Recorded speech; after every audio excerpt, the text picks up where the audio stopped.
Yo, what is going on? And today we are reacting to what really happened to Kai Jones.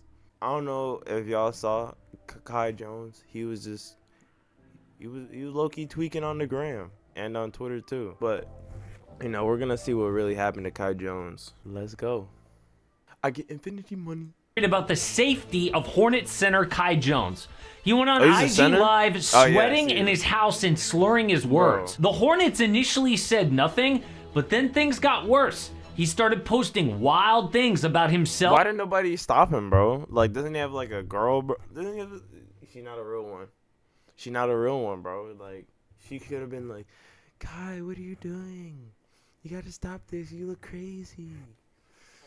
And his own teammates. Pretty soon, every teammate unfollowed him on social media. Finally, the Hornets said he is banned from attending training camp. Now, he is cut from the team and no other franchise is picking him up. This could be the end of his career, but more importantly, what actually happened to Kai Jones? You can see the progression when you look at his past. He's from the Bahamas and wanted to go pro in a different sport.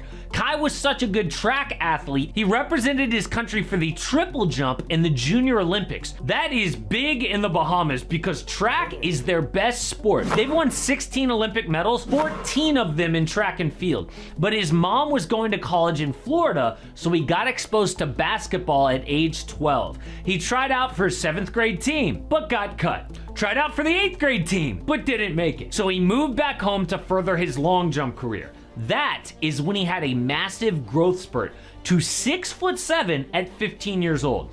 A recruiter spotted him at a basketball camp in 2017 and offered Kai a scholarship to high school in Orlando, Florida. It was his first time playing organized basketball. He moved to a different school for senior year, but even without elite skills, people loved his raw talent. Kai became a 4-star recruit and had 21 offers to D1 schools, including Georgetown and Kansas. If you look back at his IG during this time, he's a normal kid. He worked basketball like it was a full-time job and had an intense love for music.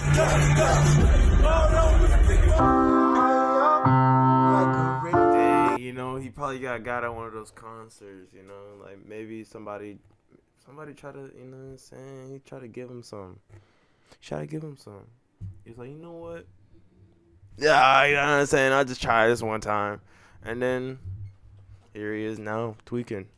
It was hard living in the U.S. alone from his 6 brothers and sisters, but Kai was blowing up. Uh-oh, Kai Jones! He chose the University of Texas and started to prep for the NBA. Back then, you could see he was on the right track. A humble, soft-spoken 18-year-old. This whole journey, I've been here kind of by myself, but I always felt that guidance from both my parents. You know what I'm saying? They would help me through those tougher times. Like averaging just 5 minutes a night his first few games at Texas. Kai was clearly still learning the game, and his NBA dream was a long way off. He needed another year in college and was putting in work to impress NBA scouts. His teammates said, Kai is probably one of the best athletes we have and probably the hardest worker that we have on our team, and he doesn't know it. Once he figures it all out and his body matures with his game, he's gonna take off, which is exactly what happened. His, Just like before, I don't know if it was in the Summer NBA League, but scouts loved his athleticism and NBA body. He was now 6'11", 225 with a 7'2" wingspan. Some people looked at his athletic finishes and size, compared him to Giannis Antetokounmpo. But one big difference was Giannis's IQ. Kai still made dumb mistakes like forgetting to stay with his man on defense, fundamentals like grabbing and holding a rebound, not just immediately start dribbling, or unforced errors like stepping out of bounds or fumbling the ball. But he had moments, like a block on #1 overall pick Cade Cunningham. But the big red flag was even as a sophomore, he didn't start and played under 25 minutes a game. The only other lottery pick like that was Dion Waiters. But the Hornets said, so what? What if he is the next Giannis? Hey, bro, the Hornets always taking a gamble, bro. They're like, you know what I'm saying? And maybe if they hit their if they hit their significant other, I think, you know what I'm saying, they'll sort it out. They'll be alright, you know what I'm saying, in the next few years. Oh, you know this drug, see Loki tweaking on IG. He's the next Giannis. We need him on our team. So they traded up in the draft for another first-round pick, taking Kai 19th overall. A huge accomplishment for a kid who started basketball 5 years earlier. Charlotte was in desperate need of a center. In the recent past, they ran through Dwight Howard, Cody Zeller, Bismack Biyombo, Mason Plumlee, but in 2020, they went young, taking franchise point guard LaMelo Ball. So they needed a young LaMelo, center to injured, set bro. screens, catch lobs from LaMelo, and play defense. And Kai was a beast in the Summer League and the G League. Tell me this doesn't remind you of a young Giannis. He averaged 18 points, 11 boards, 2 blocks, and 2 steals in the G League. But in the NBA, just 1 point and half a rebound in 21 games. Something wasn't adding up. So the Hornets moved ahead. They decided to draft Mark Williams, 15th overall from Duke in last year's draft. Then around the All-Star break, Mark broke out, started dropping double-doubles on the regular, and became a starter.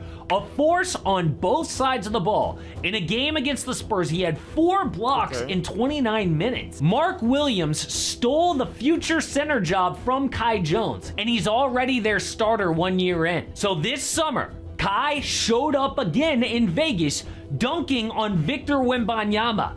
But one dunk ain't gonna save his career. We have seen highlights before. Kai would need a focused, impressive summer to keep his career alive. A GOAT time out there? I'm having a GOAT day? I had to do drugs or something. No, nigga. My greatest days of all time was in the long jump pit, boy. People immediately started to claim Kai was on drugs in the IG Live 2 months after Summer League. He was sweating and slurring his words, but the bigger red flag was painting on his walls in the middle of the night. That's not just a sign of drug use, maybe mental illness. Then he started to go on a Twitter rampage, calling out NBA legends and teammates, said he could beat LeBron one-on-one, would cook Prime Shaq, even said he was better than LaMelo Ball. All his teammates unfollowed him on social media, and the Hornets banned him from coming to training camp. Kai denied using drugs, but at the very least, everyone was concerned. Something changed from when he came into the league till now. With a rookie contract of $13.4 million, his personality was different. Started making music himself, getting really focused on that, hanging out in clubs. It's not necessarily a bad thing, but his life used to be about grinding on the court. His situation is reminding people of Chandler Jones in the NFL. He broke down after getting benched, posted hundreds of bizarre tweets, and burst into tears on an IG Live. Jones was then checked into a mental hospital and cut from his team, which is what the Hornets did. Kai posted, then deleted that he wanted to trade, so the Hornets cut him just before the season. I am not saying Kai Jones and Chandler Jones have the same issue, but their stories are weirdly similar. People went crazy when Kevin Durant was vibing to a Kai Jones song on social media. Maybe he'll get picked up by the Suns. But no, we have seen guys like Miles Bridges and Josh Primo get... The crazy thing is that people actually think that, though. They're like, oh, KD's jamming to a song. Hold up. Is he gonna get traded to the Suns? No, he's not gonna get traded to the Suns, bro. A second chance, and Kai isn't close to that kind of problem. It's not a character issue. Kai seems like a humble, nice kid going through something serious. He has the raw talent to be an NBA player, but until he sorts out this deep issue, no one's gonna touch him. But people are freaking out about Victor Wembanyama. He is blowing up the internet, and it's just preseason. But did you know there is a direct line from Michael Jordan to Wembanyama that no one's talking about? They're talking about it because there is no direct line. That's how he gets y'all, you know? Kai Jones, bro, he needs serious help. Like, for real, though. Like, you know what I'm saying? This guy's tweaking on IG Live. He's been doing it, like, on a story, you know what I'm saying, ever since he got to the league. He really needs somebody by his side to be like, yo, you need some help, or maybe they just need to force him into some institution to where, you know what I'm saying, he can get that help that he needs. But, you know, if you enjoyed the video and learned as much as I did about Kai Jones, leave a like and subscribe too. Peace.